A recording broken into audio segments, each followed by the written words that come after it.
আমি সকল মানুষের কাছে এটা বলবো যে বাংলাদেশে আজকে সত্যি মাইনরিটিজের উপরে যে অত্যাচার চলছে সেটা আমরা কেউ ভালো চোখে দেখছি না। এবং কেউ কেউ, আমি এখনো মনে করি, দাঙ্গা কখনো হিন্দু করে না, দাঙ্গা কখনো মুসলমান করে না, দাঙ্গা কখনো শিখ করে না, দাঙ্গা কখনো খ্রিস্টান করে না। দাঙ্গা করে কতিপয় সমাজ বিরোধী এবং যারা সমাজের বোঝা। সুতরাং এই ব্যাপারটিকে এই অ্যাঙ্গেল থেকে দেখে আমরা সবাই যেন এমন কোনো মন্তব্য না করি যাতে আমাদের কোনো রকম পরিস্থিতি বাংলায় এটাকে নিয়ে খারাপ হয়। আমি কৃতজ্ঞ যে একদিকে হিন্দু ধর্মের মানুষরাও প্রতিবাদ করছেন, অন্যদিকে সংখ্যালঘু ইমামরাও কালকে প্রেস কনফারেন্স করে পরিষ্কার বাংলাদেশে যে মাইনরিটিদের উপর অত্যাচার হচ্ছে তারাও কিন্তু এটাকে তীব্র নিন্দা করেছেন এবং মাইনরিটিদের সেফটি এবং সিকিউরিটির ব্যাপারে বলেছেন। এটা বাংলায় প্রথম, যারা মনে রাখবেন এটা আমাদের ধর্ম নিরপেক্ষতার একটা প্রধান একটা স্তম্ভ। এবং আমি সকলকে এই জন্য অভিনন্দন জানাচ্ছি। আমাকে অনেক সংখ্যালঘু সম্প্রদায়ের অনেকে বলেছিলেন যে আমরা মিছিল করতে চাই, প্রতিবাদ করি। আমি বলেছিলাম না, মিছিল করলে অনেকে তো আছে জানে না, এই সময় সুযোগ নেয় রাজনীতি, আবার একটা দাঙ্গা লাগিয়ে দেবে। আমি দাঙ্গা তো চাই না, আমরা দাঙ্গা চাই না, শান্তি চাই। একটা হিন্দুর গায়ে যে রক্ত আছে, একটা মুসলিমের গায়ে সে রক্ত আছে, একটা ভাইয়ের গায়ে যে রক্ত আছে, একটা বোনের গায়ে সে রক্ত আছে, একটা পাঞ্জাবির গায়ে যে রক্ত আছে, একটা শিখের গায়ে, খ্রিস্টানের গায়ে সে রক্ত আছে। আমরা নিজেদের মধ্যে ভেদাভেদ না করে, আর কয়েকটি মিডিয়া, আই মাস্ট সে, আমি অ্যাপিল করছি তাদের কাছে, এটা উত্তরপ্রদেশ নয় যে আপনাদের ব্যান করে দেব, এটা উত্তরপ্রদেশ নয় বা রাজস্থান নয় যে আপনাদের অ্যারেস্ট করে নিয়ে যেভাবে সাংবাদিকদের উপর অত্যাচার হয়েছিল, আমার কাছে ছবি আছে, সেটা করব।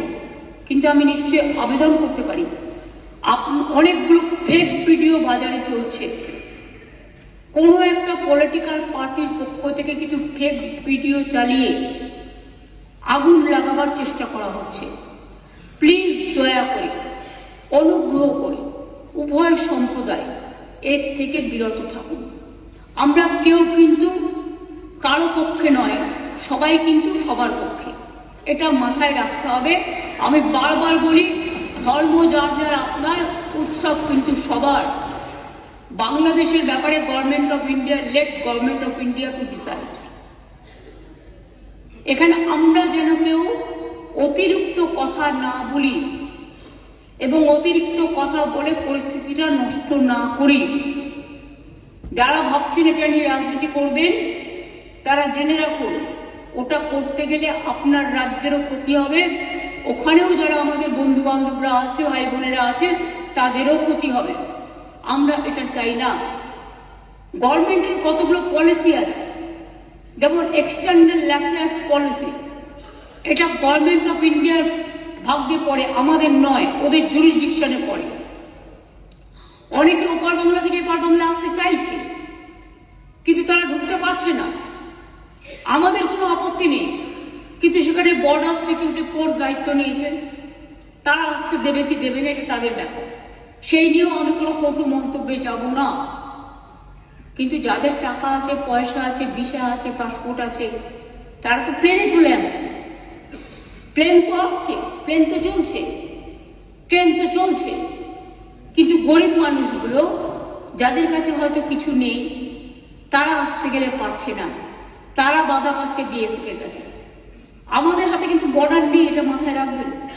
তাই আমি সবাইকে বলবো, এমন কোনো কথা যাতে আমরা না বলি, যাতে কোনো আমাদের পক্ষও নয়, এ পক্ষও নয়, ও পক্ষও নয়। আমি সবাইকে আবেদন করছি যাতে কোনো অতিরিক্ত কোনো প্ররোচনা সৃষ্টি হতে পারে।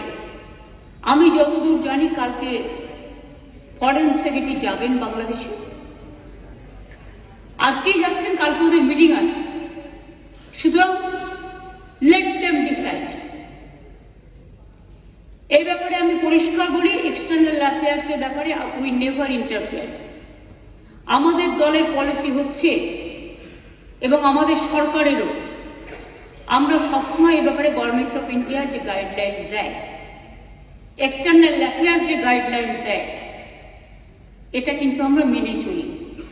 তাই আপনাদের সবাইকে অনুরোধ করব, আসুন আমরা এমন একটা পরিবেশ সৃষ্টি করি যাতে এপার বাংলা দেখিয়ে দেবে যে আমরা ভারতবর্ষ, আমাদের জাতীয়তাবোধ, আমাদের দেশাত্মবোধ, আমাদের মমত্ববোধ, আমাদের স্নেহবোধ, আমাদের ধন ধান্যে পুষ্পে ভরা আমাদের এই বসুন্ধরা, তাহার মাঝে আছে দেশ এক সকল দেশের সেরা, সে যে স্বপ্ন দিয়ে তৈরি, সে যে স্মৃতি দিয়ে ঘেরা। এমন দেশটি কোথাও খুঁজে পাবে না কো তুমি, সকল দেশের সেরা, সেদের মোদের জন্মভূমি। এই জন্মভূমিকে আপনারা প্রতিপালন করেছেন, জন্মেছেন এই মাটিতে। এই মাটিটাকে সমৃদ্ধ করুন, ভালোবাসুন, এবং যদি কেউ বিচ্ছিন্ন করতে আসার চেষ্টা করে তাকে প্রতিরোধ করুন, এবং সেক্ষেত্রে বাঁধ ভেঙে দিতে হবে। আর যারা কেউ কেউ বলছে বিহার দখল করব, উড়িষ্যা দখল করব, আমি বলি ভাই, ভালো থাকবেন, সুস্থ থাকবেন, সুন্দর থাকবেন, কিন্তু এত বড় হিম্মত আপনাদের কেন? কারণ নেই যে বাংলা, বিহার, উড়িষ্যা সব নিয়ে নেবেন আর আমরা বসে বসে লালিপপ খাব। এটা ভাববার কোনো কারণ নেই। আমরা যথেষ্ট সচেতন নাগরিক এবং আমরা যথেষ্ট সক্রিয়, কিন্তু আমরা ধৈর্যের পরীক্ষা দিই। তার কারণ এটা আমরা রবীন্দ্রনাথ ঠাকুরের কাছে শিখেছি যে আগুনের পরশমণি ছোঁয়াও প্রাণে, এই জীবন পূর্ণ করো, এই জীবন পূর্ণ করো, এই জীবন পূর্ণ করো। তাই আমি মনে করি ভারতবর্ষের অখণ্ড আমাদের সকলের অখণ্ড, এবং আমরা সবাইকে রক্ষা করব। এটাই আপনাদের সকলকে আমি আবেদন জানিয়ে গেলাম। যেহেতু হাউস চলছে, লোকসভাতেও আমাদের মেম্বাররা নিশ্চয়ই আলোচনা করবেন সুযোগ পেলে। কাজে যিনি গেছেন ক্যাবিনেট সেক্রেটারি, আমরা আশা করি তার দৌত্য সফল হোক, শান্তি ফিরে আসুক। বাংলাদেশের রাজনীতির সাথে আমাদের রাজনীতির সম্পর্ক নেই। ওরা কে কি রাজনীতি করবে সে নিয়ে আমরা কোনো কথা বলতে চাই না, কিন্তু আমাদের দেশের যে ধর্ম নিরপেক্ষতা, যে গণতন্ত্র, যে সংবিধান, আমরা যেন সেটাকে মেনে চলি।